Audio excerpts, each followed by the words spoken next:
Ignored at your peril. Position, possibly the single most important concept in poker. You thought it was all about the cards. Nah, it's about where you're sat.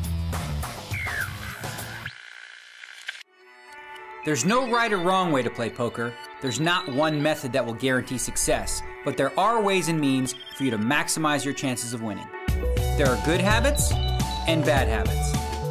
There are situations to avoid and situations to seek. And there are those who have the knowledge to exploit them. We're going to teach you how to master the game, from the basics to the advanced.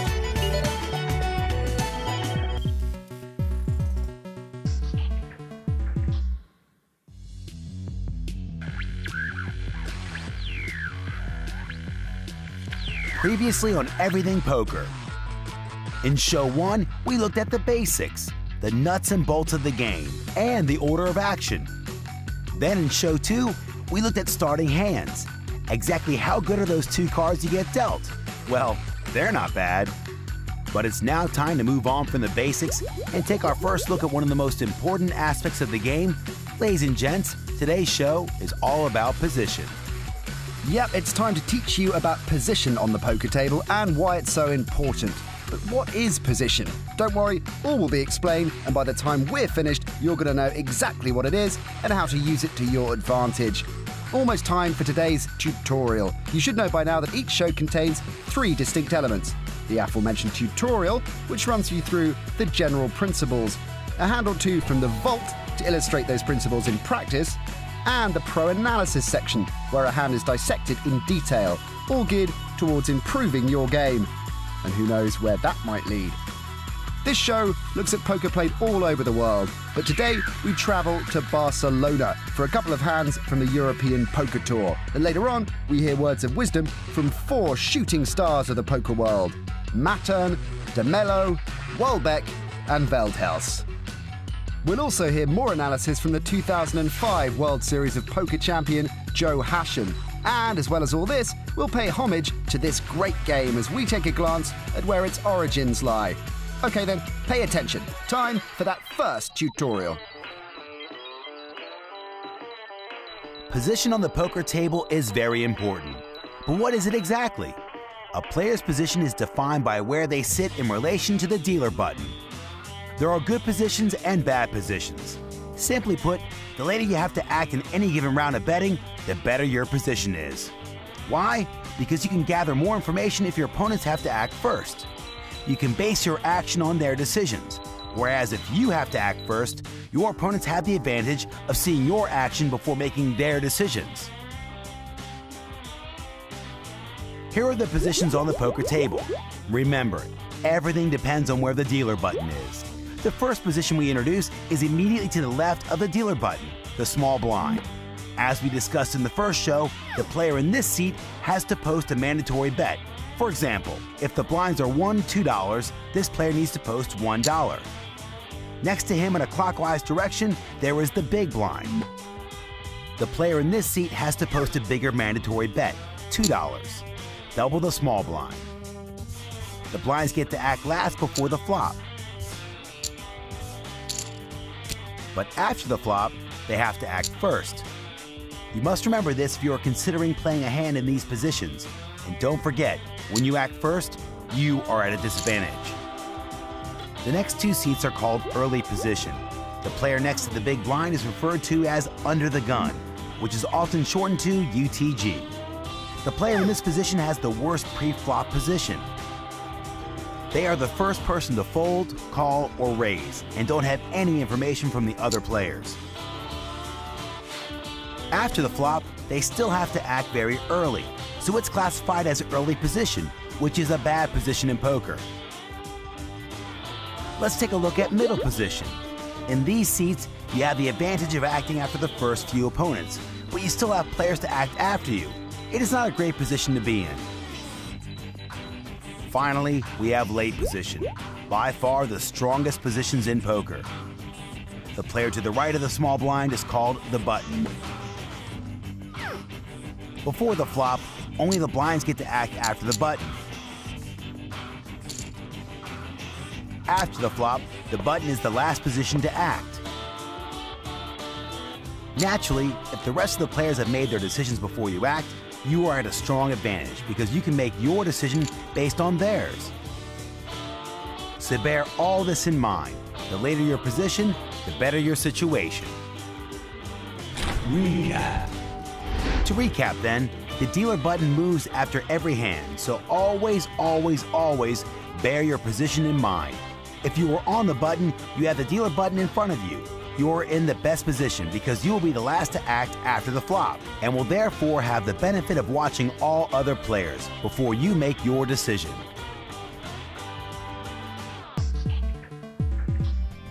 You can bet Peter de Culver paid attention to position when he was learning the game. The former student graduated in 2005 and began to take poker more seriously. Honing his skills online, he dedicated himself to it on a full-time basis in 2007. In 2 short years, he had reached the pinnacle of the game when he won the European Poker Tour Grand Final in Monte Carlo and pocketed a staggering 2.3 million euros. Not bad. Ready for some stats? I thought so. Let's look at which positions on the poker table win the most pots. We studied 1,400 different poker hands, both online and live, and here are the results. The percentages represent the amount of times each position won a hand. We can see that the position on the poker table that won the most hands was the button, winning almost 15% of the pots. The least successful was under the gun +1. The under the gun position, which acts first at the start of every hand, was relatively successful with a 10.4% success rate. This may seem surprising, but as the game has developed in recent years, many players have started to raise from this position, as it represents a very strong hand, whether they have one or not. If we break the table down into early, middle and late positions, we can see that the least successful seats were those in the middle position. If you think about it, it makes sense. Players in these seats don't have to post any blinds and have no real reason to play their hand, unless, of course, it's strong enough to win a pot. The most dominant table seats were those in late position. Firstly, this is because late position is the most common place for players to try and steal the blinds by raising before the flop. But also in these seats, a much wider range of hands will be played, as they have the advantage of watching everyone else act before they decide what to do. A high percentage of hands were also won from the early position seats. The reasons for this are also clear. As mentioned, the under the gun seat has recently become a fashionable place to try and steal the blinds. But also, early position includes the small and big blind, which will often contest a pot, as firstly, their last act before the flop, giving them the best pre-flop position. But secondly, and perhaps more importantly, most poker players don't like to give up their blinds easily. You keep attacking my big blinds. And will try and win the hand no matter what cards they have. Everything you want to know about poker is divided into 2 levels. Level 1, the novice level. It tells you everything you need to know to get started in the game. You'll be a competent player by the end of these 6 shows. Learn the power of position, the art of bluffing, and all the basics. Once you've got the basics, we delve deeper.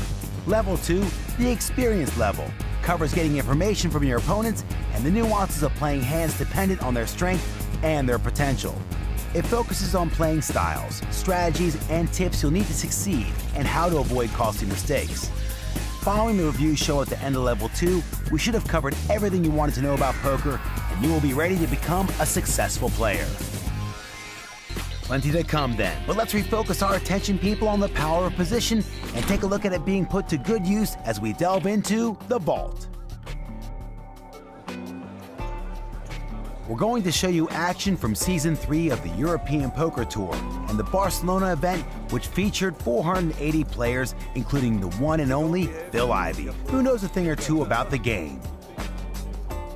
Action is folded around to Ivey, and with 2 picture cards, connected no less, Ivey raises.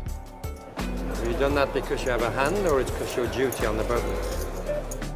Steve Pearson, the small blind, is suspicious of the button raise and thinks Ivey is only raising because of it, and so calls. However, when the flop comes 4-10 ace, we see a perfect illustration of how Ivy's position gives him the upper hand. Pierce has nothing and has to check. Ivy, who doesn't have much either, but does however have position, has seen Pierce check, seen a sign of weakness, and so can play his hand strong. He bets, Pierce folds. It's position played simply but effectively. Next hand, and the dealer button moves round. It is now in front of Stephen Pierce. He is the nominated dealer and has the optimum position on the table. Again, everyone folds before the action gets to him. He has a good but not great hand. In another position, he might fold the cards, but with the power position, he plays them with confidence. I have a hand this time. It's not a button move, I have a hand. Raising 3 big blinds. The small blind folds, and Dan Pedersen in the big blind needs to make a decision. Pierce chooses to remind him of the power of position and to tell a white lie. I have king-queen suited. Pedersen, knowing he'll be acting first after the flop is dealt, and therefore out of position, elects to fold. Wise move, we think. You can look at the television next month, but they probably won't show this hand. Well, actually, we're still showing it now.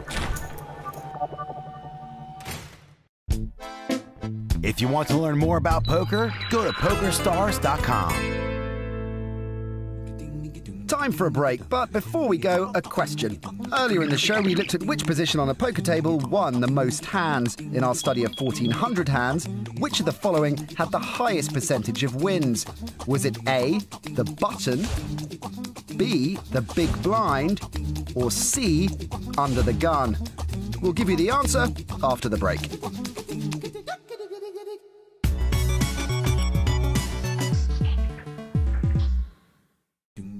Before the break, we asked, in our study of 1,400 hands, which of these positions on the poker table had the highest percentage of wins?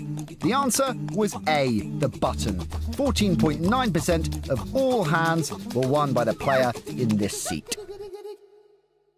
Now it's time for us to swat up on some poker lingo. Let's give him a bad beat so he can go on tilt. You're a master of the English language. Calm down, buddy. Keep going, kid. Shut up, superstar. Let's learn some terminology. Under the gun. Under the gun, or UTG when abbreviated, is the term given to the seat to the left of the big blind. The player in this seat is first to act at the start of every hand. They are under the gun because they feel the most pressure to make their decision. Cutoff. Ouch! This is the name given to the seat directly to the right of the dealer button. It is called the cutoff as when sitting in this position, you have the ability to cut off the button's chance to make the first raise. Hijack. The hijack is another slang term given to a position on the table. The player 2 seats to the right of the dealer button is always in the hijack seat. It is so called because from this position, you have the opportunity to hijack the cutoff and the button's chance to make the first raise. Suited connector. Suited connectors are cards of the same suit and in sequence. Players like playing these cards as they have great potential of making straights and flushes. One person you'll often find suited and booted is 2005 World Series champion Joe Hashem. Here's some more analysis from that very man, minus the suit.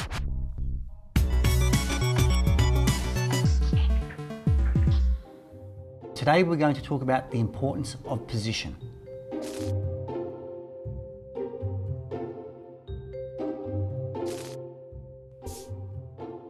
So in this hand, we see Pablo raise to 300 from middle position with ace-queen, which is a reasonably strong hand. It's folded around to Ray on the button with 8-9 of hearts. Now 8-9 of hearts is what's called a suited connector. Firstly, it's the same suit. Secondly, the cards are connected. Now it's a pretty looking hand, but what's really important about this is that he has position. He'll always be last to act in this hand. So he'll get to see what his opponent does before he needs to make a decision about what he's going to do. Ray calls. The flop comes 4-2-7 and misses both opponents, so neither of them has a pair. Pablo decides to check, leaving the incentive now up to Ray. Ray Ray, using his position to his advantage, elects to bet 400 chips, which now puts pressure on Pablo. Pablo decides to fold his hand, and there you have it. We see how important position is. Ray Ray wins the pot without making a pair, just using his position.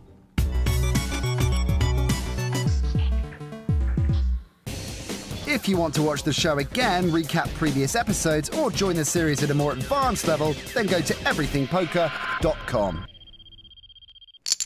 Although the origins of poker are widely debated, it is generally accepted that poker's roots lie at the beginning of the 19th century in New Orleans, an area rife with the onset of gambling at the time.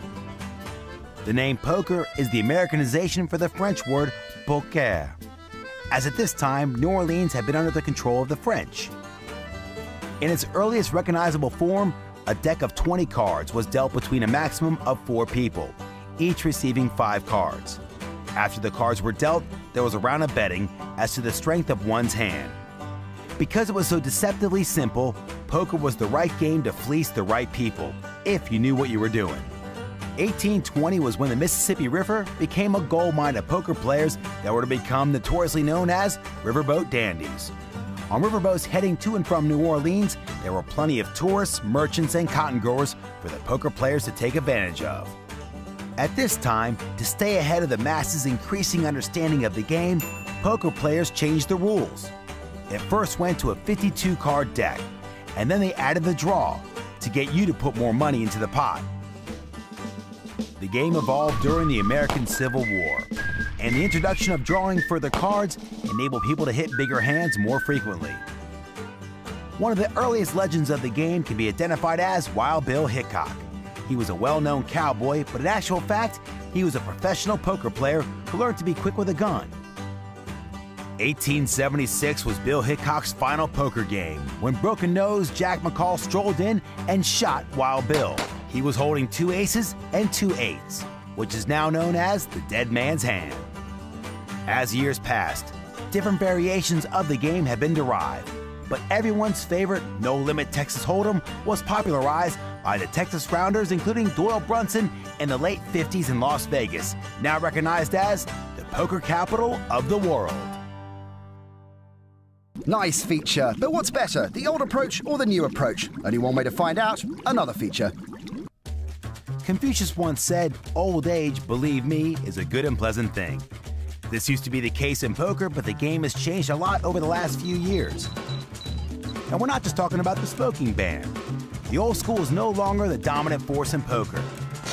Now, the young guns grab the headlines with their flashy style and do-or-die attitude. Their play can be summed up in one word: aggression. The new school is going to be on top of it, if it's not already the case. I mean, they're more aggressive, they know more about odds and a lot of mathematics stuff. I mean, they have like computers in the head. They have no fear, they don't care about money. They like to be the winners, and that's it. There's no compromise for them. No fear, and the cards speak. They know exactly what they're doing, and they're very smart. Once upon a time, older guys were constant winners in tournament play. Nowadays, it's all about the new breed. The days of grinding out tournament wins are over. If the old school want to win in today's game, they need to wake up. Some of the old school players are good, some are not so good. I feel like some are maybe like stuck in the past a little bit, and you know, the things that worked back then just doesn't work anymore, and they haven't realized that because they used to win all the time. There's a lot of respect for the old school, but the game's been changing a lot, so you have to adapt. If you don't, it's really tough out there. We need to pull our pants up and, you know, get with the program. But don't count out the older generation just yet. I would consider myself a hybrid of old school, new school kind of poker. I think I'm in touch with the old school, but I use a lot of the new school tools. In poker, you really can teach an old dog new tricks.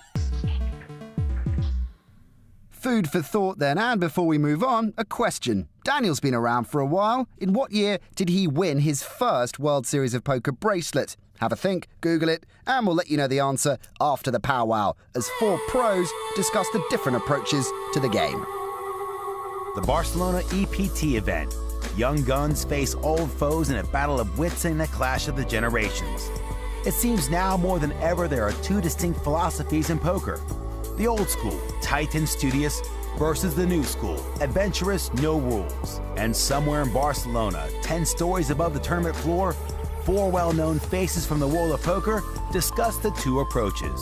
The Finnish high-stakes cash game player and World Series of Poker bracelet winner Ville Walbeck, former Dutch field hockey player and Olympic gold medal winner Fatima de Mello, the French EPT winner and all-around nice guy Arnaud Mattern, and one of the game's most aggressive players, Lex Veldhuis, who at just 27 has tournament winnings of over $500,000. So let me know an interesting subject I want to discuss with you. What do you think about old school and new school of poker? Like, how would you describe the two differences? Lex, for example. I would definitely say that old school people are like the older guys. You know, they always hung around casinos. They play all the live tournaments.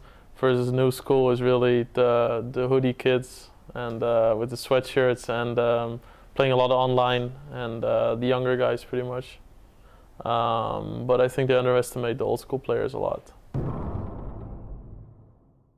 What I've noticed is that the new school guys, they don't really look around at the table for tells. Tells are pieces of information gathered from players' behavior at the poker table. Wearing It's the more like, iPods and they miss a lot of things. Yeah, they miss a lot of live things. I think they're so used to playing online and so many hands that when they're playing live, it's a big change for them. And I try to be like a bit in the middle, I think. I try to do the calculation a little better than, you know, like the old school guys maybe. Those new school guys, you know, with the hoodies, the sunglasses, wearing the iPod, like listening to the music and not hearing what people have to say at the table. What kind of clues do you think they miss at the table? Like what kind of, you know, little details they're gonna miss? If you don't look up, you can't see if someone's heartbeat's going up or if they're swallowing when you're 3-betting. 3-betting sounds complicated, but it's just another way of saying re-raising. Or, you know, all those little things where if people do it all the time and you've seen a couple of their hands where they've done it, you can, well, you can misinterpret it, of course, but you can also pick up on those tells, and I think they help. There was one example where I was at a table at the WSOP and I didn't have my headphones on, and then a new dealer sits down and I hear a guy next to me say, hello Meredith, how are you doing? I'm Jack. And just from that, you know he's not a professional player, because professional players always stick to themselves. They see hundreds of dealers come and go, they don't say hi anymore. So that guy introduced himself and he looked kind of like a pro. So then I knew he was a recreational player, and then later he re-raised me in a certain situation where I would think somebody could be bluffing, but I know he doesn't because he's a recreational player. And I think just by hearing him introduce himself to the dealer made me not go out of the tournament. Yeah, it gives you a little click at that moment. Yeah, it can be such a small detail, but... I still consider myself like a new school player, more than an old school player, although I've played quite a few years. But the problem for me in live games is that the amount of hands you get is so small that I usually lose my patience at some point. And this is something that I think none of the old school players really do, because basically they've played live poker for so many years. They are accustomed to just sit there for hours and keep their concentration, whereas I play mostly online, so I'm expecting to get like a lot of hands all the time, getting in the action and not being able to fold like minutes after minutes and after minutes. And at some point I get the feeling I have to start playing some hands. It's a different set of skills. So what do you think would be the best approach for a beginner to try to learn about the game of poker and become good? Like the new school or the old school? I think definitely the new school, because you have to gather a lot of information in the shortest time that you can, and then after that you have to learn how to use that information when you're actually playing. So I think starting with new school and then mixing in old school later is a very good combination. So I think definitely starting online to learn all the fundamentals really quickly, and like then mathematics, hand selection, position, everything. Then starting hands. If you can mix it in later with like live reads and patience and stuff like that, which is all really like old school stuff that you can learn, I think then you become a complete player. Before the power, we asked you, in what year did Kid Poker win his first World Series bracelet? The answer? 1998. Okay, so that's not everything you wanted to know about poker, but it's a good start.